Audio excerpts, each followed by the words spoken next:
Saudara-saudari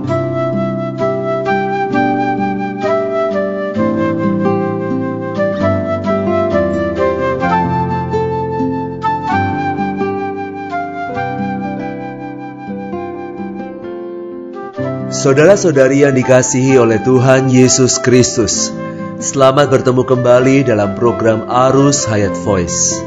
Dalam kesempatan ini saya akan menyampaikan firman Tuhan dengan judul Berbahagialah orang yang dicela, dianiaya, dan difitnah karena Kristus.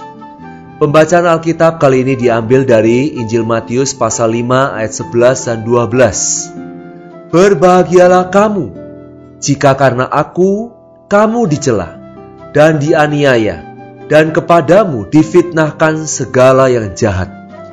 Bersukacita dan bergembiralah, karena upahmu besar di sorga. Sebab demikian juga telah dianiaya nabi-nabi yang sebelum kamu. Injil Matius adalah Injil Kerajaan Surga. Matius pasal 5-7 memberitahukan tentang undang-undang dasar kerajaan surga yang mewahyukan kehidupan rohani kerajaan surga. Matius pasal 5 ayat 3-12 memberitahukan 9 berkat atas sifat batinnya umat kerajaan surga. Berkat sifat dasar yang ke-9 umat kerajaan surga adalah berbahagialah orang yang dicela, dianiaya, dan difitnah karena Kristus. Penganiayaan dalam ayat 10 dikarenakan keadilbenaran, yaitu karena kita mencari keadilbenaran. Sedangkan penganiayaan dalam ayat 11 dikarenakan langsung karena aku, yaitu karena diri Kristus Sang Raja Surgawi. Karena kita mengikuti Kristus. Filipi pasal 1 ayat 29 berkata, sebab kepada kamu dikaruniakan bukan saja untuk percaya kepada Kristus, melainkan juga untuk menderita untuk Dia. Inilah artinya mengenal Dia dan kuasa kebangkitannya dan persekutuan dalam penderitaannya yang disebutkan oleh Paulus di dalam Filipi pasal 3 ayat yang ke-10. Ketika kita hidup untuk kerajaan sorga, berdasarkan sifat rohaninya dan menurut prinsip sorgawinya, kita akan dicela, dianiaya, dan difitnah oleh orang lain. Para rasul pada masa awal kerajaan sorga mengalami banyak penganiayaan. Demikian pula dengan kita hari ini. Jika kita benar-benar menuntut diri Kristus, banyak orang akan bangkit melawan kita. Kita akan menderita celaan, aniaya, dan fitnahan yang jahat. Celaan dan aniaya ini menimpa diri kita, karena kita memperhatikan hanya diri Kristus dan firman Alkitab yang murni, melampaui segala konsep-konsep dan tradisi manusia. Meskipun demikian, Kisah Para Rasul pasal 5-41 mencatat, rasul-rasul itu meninggalkan sidang mahkamah agama dengan gembira, karena mereka telah dianggap layak menderita penghinaan oleh karena nama Yesus. Pahala ke-9 umat kerajaan yang memiliki sifat dasar dicela, dianiaya, dan difitnah karena Kristus ialah upah kita besar di surga. Dalam ayat 12 Tuhan Yesus mengatakan perkataan penghiburan kepada mereka yang dianiaya karena Dia. Bersukacitalah dan bergembiralah, karena upahmu besar di surga. Sebab demikian juga telah dianiaya nabi-nabi yang sebelum kamu.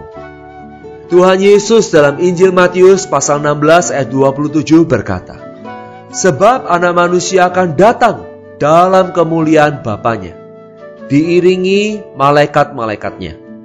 Pada waktu itu, ia akan membalas setiap orang menurut perbuatannya. Kemudian Petrus dalam surat 1 Petrus pasal 4 ayat 13 menasihati kaum beriman untuk bersukacita sesuai dengan bagian yang kamu dapat dalam penderitaan Kristus, supaya kamu juga boleh bergembira dan bersukacita pada waktu Ia menyatakan kemuliaannya. Upah bahagia yang ke-9 ini menunjukkan bahwa hasil dari 8 bahagia yang di atas juga merupakan upah. Upah ini besar dan berada di sorga. Ini adalah upah sorgawi, bukan upah bumia. Upah atau pahala adalah satu tambahan kepada keselamatan kekal. Keselamatan kekal didapatkan melalui percaya. Ini tidak berhubungan dengan perbuatan dan pekerjaan kita. Sedangkan pahala diberikan atas perbuatan atau pekerjaan kita setelah kita diselamatkan. Dalam 1 Korintus pasal 3 ayat 14-15, Paulus berkata, "Jika pekerjaan yang dibangun seseorang tahan uji, ia akan mendapat upah.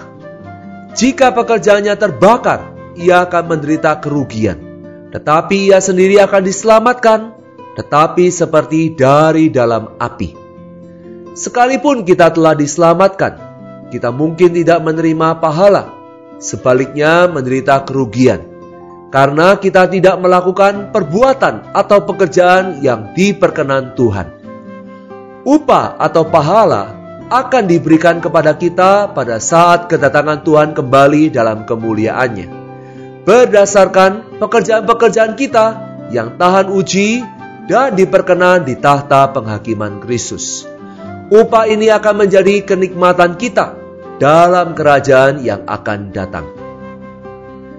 Demikianlah kita dapat mengikuti jejak-jejak para rasul dan para nabi yang ada di depan kita, yang telah lebih dahulu menderita penganiayaan karena Kristus.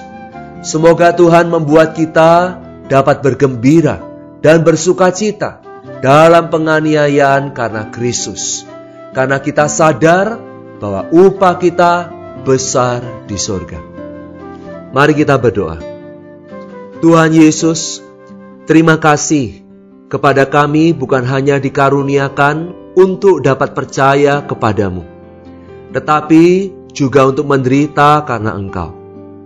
Layakkan kami, bimbing kami Tuhan, untuk dapat menerima segala celaan, aniaya dan fitnah karena diri-Mu. Ajari kami dapat tetap bersukacita dan bergembira dalam penderitaan-Mu, karena upah kami besar di surga. Dalam nama Tuhan Yesus, kami berdoa dan mengucap syukur. Amin. Demikianlah firman Tuhan. Sampai bertemu di kesempatan berikutnya.